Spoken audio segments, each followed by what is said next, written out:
Buenas noches, aquí estamos en otro programa de Civilitas TV. La verdad que el programa pasado tratamos de empoderar a la gente, nos parecía muy importante que el cambio se hiciera de abajo hacia arriba. ¿Y qué les conviene a los ciudadanos, Sebastián?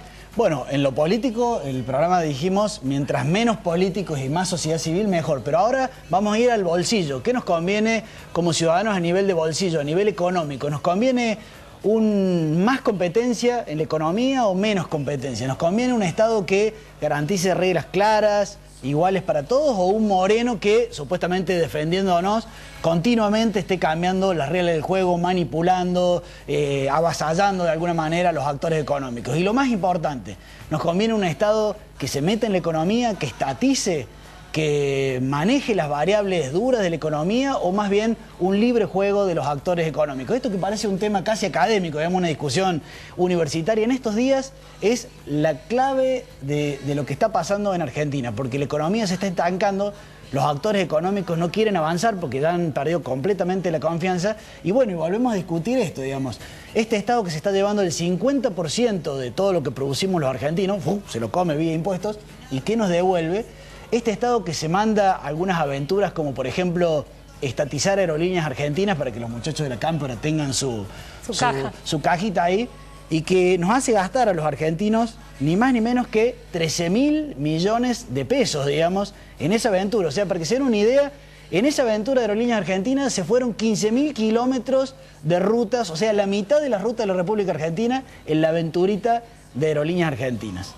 Pero bueno, hoy vamos a hablar de empresas estatizadas. Usted se puso en ese tema. Sí, me puse a investigar porque realmente desde que Kirchner se le ocurrió meter mano al correo y a otras empresas como Aerolíneas, Enarsa, AISA, me puse y en la página de la CIGEN, mire lo que encontré. No, la verdad es que no podría enumerarlas a todas. Pero estas empresas son de todos, digamos, gracias a los Kirchner. Algunas tienen una participación mayoritaria, otras tienen minoritaria, algunas están por disolverse, como ATC o LAFSA, que usted sabe que todavía seguimos poniendo plata para una aerolínea que nunca voló, pero sí tiene un jugoso presupuesto. Realmente es una tarea difícil abordarlas a todas. La pregunta es si nos conviene esto, si a los argentinos nos conviene esto. Y fíjense, vamos a ir hoy en esta primera mesa de análisis con un especialista de Esperanza Federal, Donaldo Slog. Vamos a hablar de YPF, que es también una aventura, digamos, una aventura que vamos a ver si tiene final feliz o no. Quiero que lean esta placa de un libro muy interesante. Es un libro de Federico Sturzenegger que acaba de sacar, que se llama Yo no me quiero ir, y que, digamos, Federico lo que dice es: ojo que este tema de YPF, lo que él dice es, la disponibilidad de reservas gasíferas en formación shale de Argentina con 22 billones, o sea, billones quiere decir millones de metros cúbicos, sería la tercera más grande del mundo, después de la de China, la de Unión. Dice, Argentina actualmente es uno de los países más gasíferos del mundo y fíjense que solamente tenemos el 0,3 billones. Ahora pasaríamos a tener 22 billones, millones de billones. Y para que se den una idea, estas reservas constituyen la mitad del petróleo de Arabia, para hacer una comparación, y más o menos 7 veces el Producto Bruto de la República Argentina. O sea, Vaca Muerta y ese gas que está metido allí es una de las grandes decisiones estratégicas de la Argentina, según Federico Sturzenegger, en este fantástico libro Yo no me quiero ir. La pregunta es, ¿estamos manejando esta decisión estratégica como corresponde? Hoy se ha firmado entre Chevron e YPF que por una plata, por un 1.500 digamos, Chevron entra a Vaca Muerta y empieza a explotar ese mundo. ¿Nos tenemos que alegrar, nos tenemos que entristecer, tenemos que criticar a los Kirchner o tenemos que decir, bueno, por fin han empezado a ir por el camino correcto? Bueno, de eso vamos a hablar con Donaldo Slog. Pero si les parece, primero, ¿cómo presenta oficialmente el gobierno esta noticia? Y luego la realidad real, como dice alguien, con Donaldo Slog. YPF y Chevron firmaron un acuerdo comercial para invertir en el yacimiento Vaca Muerta en la provincia de Neuquén para desarrollar hidrocarburos no convencionales. El convenio prevé que Chevron realice una inversión inicial de hasta 1.500 millones de dólares, de los cuales 600 millones se aportarán este año. El documento fue firmado por el presidente de YPF, Miguel Galucio, y su par para América Latina y África de la petrolera estadounidense Ali Moshiri. El acuerdo firmado define el modelo de ejecución del proyecto, el perfil de producción, la construcción de facilidades de superficie, el costo de desarrollo y la organización de equipos de trabajo. Bueno, muy bien, así lo presenta el gobierno y uno dice, che, me parece interesante de que ya no seamos los argentinos los que vamos a poner los 40.000 millones que hacen falta para explotar Vaca Muerta, sino que sea un extranjero. Pero todo siempre nos suena a que hay entuerto, que hay traje a medida. Y bueno, y por eso lo hemos invitado a Donaldo para que nos esclarezca un poco este panorama. Donaldo, ¿cómo viene el tema energético en Argentina y sobre todo esta última noticia, digamos? Bueno, todo hay que ponerlo en su contexto, ¿no? Si recién comentabas la aventura de aerolíneas y los 13.000 millones de pesos que costaba esa aventura, la aventura energética este año nos va a costar unos 13.000 millones de dólares que se van a ir del país, porque los pagos son cash, para, bueno, resolver el autoabastecimiento que no hemos sabido mantener. Hemos sido autosuficientes desde el año 98, hemos tenido saldos exportables, hemos tenido ingresos netos de 5.000 millones de dólares por año, y ahora de repente se nos van, cada año será algo más, hasta que, bueno, aparezcan las soluciones. Esto es un principio de solución. Cuando se confiscó YPF, no podemos decir que se expropió, se confiscó, todavía no se pagó, no sabemos cuánto costará esa parte de la aventura. Realmente descargaron sobre YPF una expectativa muy grande, un desafío enorme. YPF ya había quedado como una empresa bastante chica en tamaño, tenía muy pocas reservas, la producción de YPF es apenas el 35% del total. Y lo que uno ve es las enormes dificultades que está encontrando el CEO de YPF, por más buena voluntad y profesionalismo que ponga, en poder llevar adelante los desafíos, ni siquiera los de corto plazo. Por este año, por ejemplo, había comprometido en el plan de 100 días crecer un 7% en producción de petróleo y un 3% en producción de gas. Ya los datos últimos que están es hasta mayo. En petróleo en realidad hemos bajado el 1% respecto a 5 meses del año pasado, y en gas el 1,6%. O sea, todavía ni siquiera se logró revertir la tendencia de aquello que se abocaron de inmediato, que es los recursos ya convencionales. Claro, aquí hay que remarcarle a la gente que, digamos, esto no se puede vender como un éxito, sino que es un manotazo de ahogado, digamos. No encontrábamos a nadie que se quisiera aliar a nosotros y bueno, y hemos tenido que finalmente caer en una única empresa que se estaba ofreciendo. O sea, para nada podemos aplaudir una gestión estatal que todavía no ha cumplido mínimamente los objetivos, digamos. Y Sebastián, porque más importante que el acuerdo con Chevron, que en realidad se hizo lugar a ello a partir de un decreto que se publicó el día viernes, que es un decreto muy contradictorio con todo lo que se venía haciendo, lo cual, bueno, no deja de ser saludable. O sea, es como que todo lo que se vino haciendo muy mal durante todos estos años, de repente, para poder cerrar el acuerdo con Chevron, se lo da vuelta.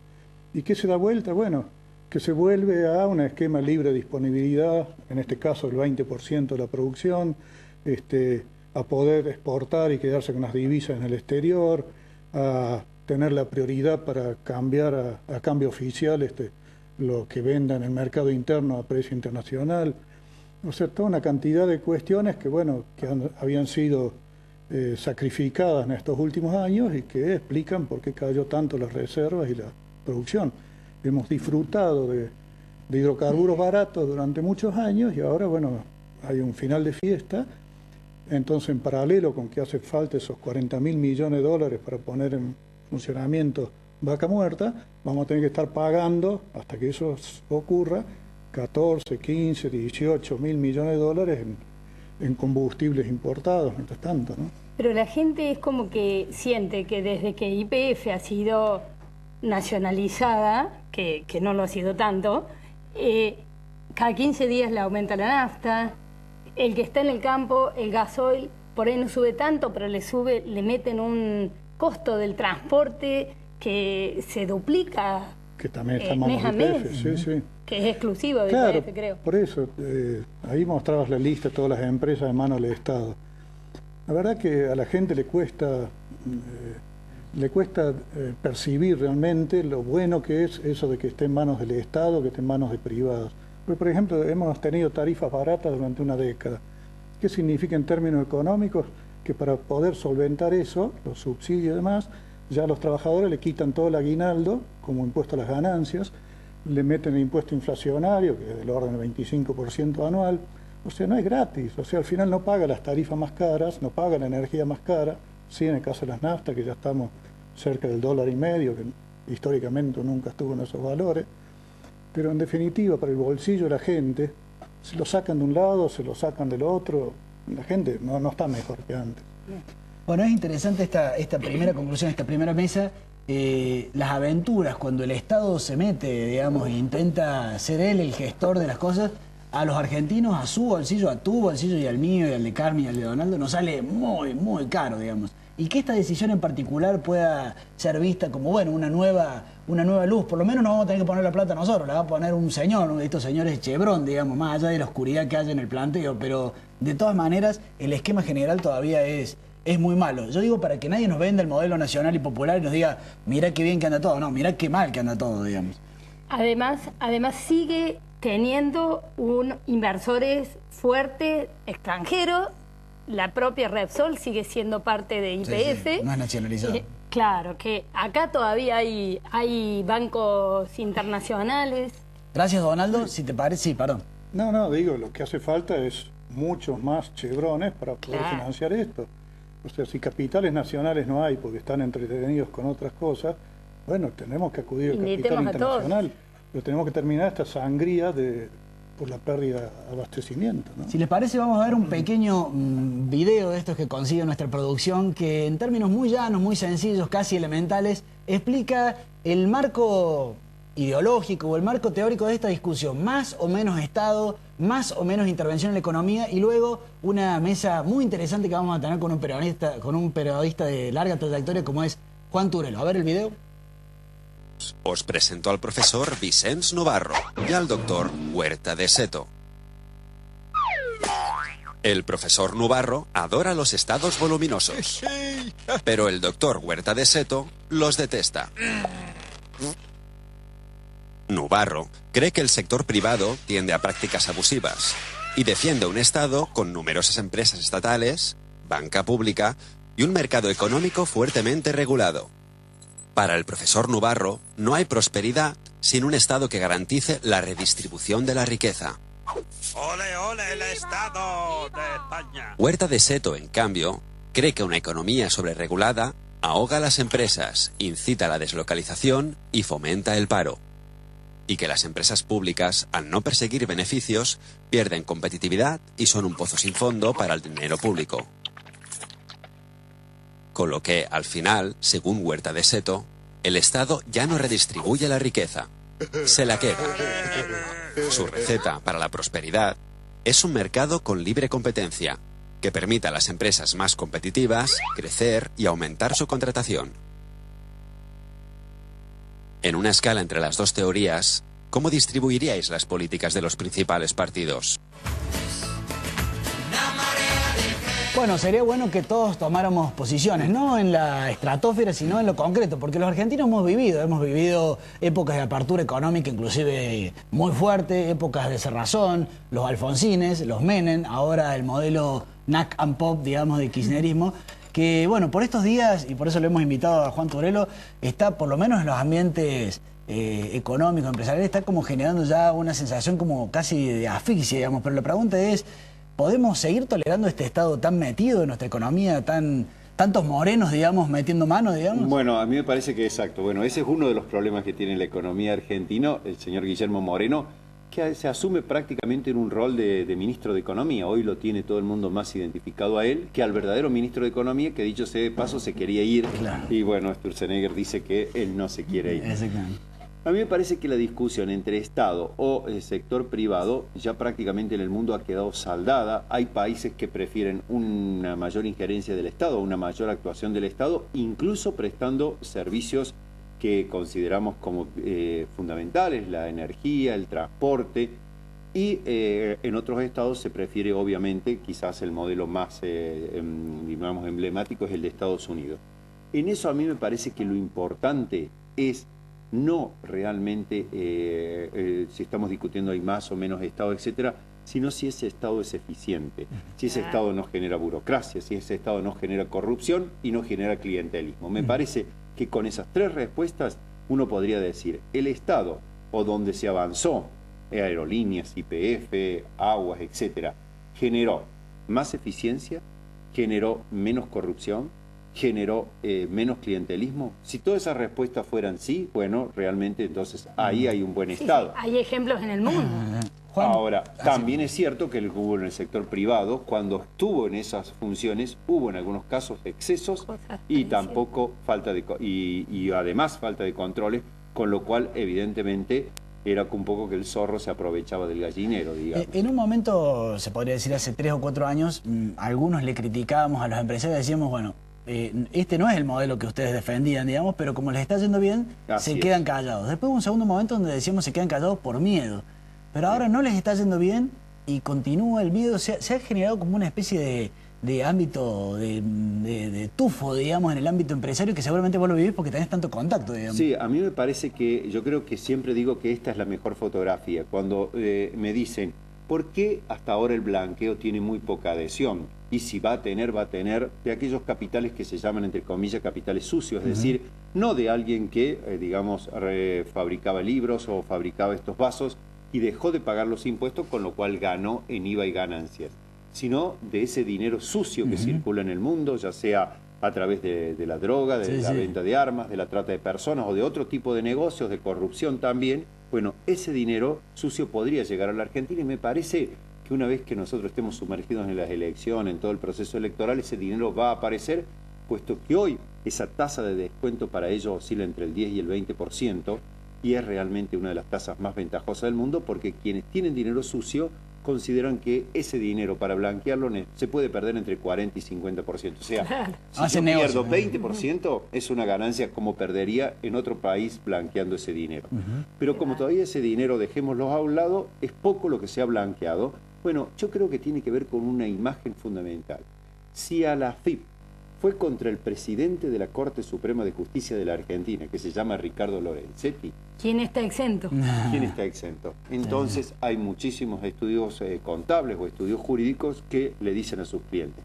Primero, por una cuestión de ética, yo no puedo decir que vos pongas dinero en negro, porque no habría un estudio contable que le diga esconder los impuestos. Aunque los hay, pero digamos no sería ético para el ejercicio de la profesión. Y luego siempre le dicen, si hubiera una inspección de la AFIP que vaya más allá de este dinero que se blanquee, ¿vos podés responder claramente por todas tus actividades, por todos tus negocios? Si la respuesta es sí, bueno, entonces blanquea. Como la respuesta es siempre medio gris, así que... Ahí es donde se genera ¿Por qué? Por esto de que la AFIP ha sido usada también como parte de, yo diría, del castigo político a aquel que piensa distinto. Le sucedió a Lorenzetti, le sucedió a este operador... Todesco, ¿cómo es? Todesca, sí. Todesca, al operador de bienes y raíces, que se acuerdan que criticaba el cepo, le sucedió a Bussi de Federación Agraria, en fin, le sucede a muchos de que se han animado a criticar el gobierno. Así que, una última pregunta hacia el futuro, Juan, vos que tenés tanta experiencia, es porque en algún momento vamos a tener que empezar a hablar de temas que son muy antipáticos. O sea, bueno, esto de hacer realidad todos estos subsidios que tenemos sobre la energía. O sea, va a llegar un momento donde se va a tener que hablar de ajustes, de cosas que generalmente los argentinos le tratamos como de escapar. Alguien va a tener que pagar los platos rotos para eso, y es cierto. ¿Estamos los argentinos preparados para ese debate? Porque está difícil, ¿no? Estamos dispuestos a pagarlo, sobre todo vamos a pagar, es decir, alguien va a decir, pero yo no participé en esta fiesta como no participé en la otra, quizás en la de los 90, pero a mí me parece de que va a haber un momento dado de que va a haber que sincerar los precios de la energía. Entonces, tener 2 calefactores en tu casa va a ser realmente costoso, como sucedería, porque hoy la energía es cara en todo el mundo, no es solamente cara en Argentina, y nosotros, ahí hay a lo mejor gente que está usando libremente, digamos, sobre todo si tiene gas natural o tiene una electricidad subsidiada, etcétera. En Buenos Aires estos precios son absolutamente regalados.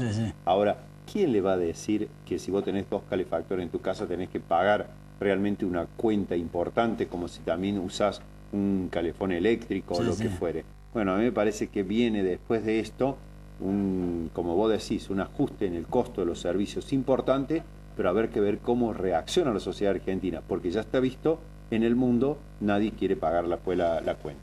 Juan, muchas gracias por haber estado con nosotros. Bueno, la pregunta es quién se va a parar entonces y va a decir, muchachos, ha llegado el momento de pagar la fiesta. Va a ser Massa, va a ser de Narváez, va a ser de la Sota Macri, va a ser la propia Cristina Scioli, digamos. Esta Hay gente que pagar la verdadera factura. Está dispuesta a darnos la cara y decir, señores, estos 10 años de la década ganada fue fiesta, digamos, pero ahora hay que pagarla, digamos. Correcto. Bueno, si les parece, vamos a presentar un video donde en forma muy espontánea, como es él, este publicista y asesor Dreyfus, bueno, habla sobre este pensamiento de YPF estatizado y este pensamiento estatizador de los argentinos. A ver qué dice Dreyfus. Si el 70% de la gente, vos le preguntás si quiere que YPF sea estatal dice que sí, o privada, y si me lo preguntás a mí, yo soy marciano, te digo por supuesto que quiero que sea estatal. Si le preguntás, ¿quiere que sea estatal o parte de un Estado extranjero? Bueno, hay duda. Y si le preguntás a ese 70%, está bien, quieren que YPF sea estatal, ¿cuántos de ustedes mandan sus chicos a escuelas privadas? Y te vas a dar cuenta que en ese lugar donde vos hiciste esa encuesta, quizá el 70% de ese 70% manda a sus chicos a escuelas privadas porque la educación pública es una mierda. Eso es verdad. Entonces estamos en un país de pelotudos, si querés que te diga, y a lo mejor dejan de ser pelotudos.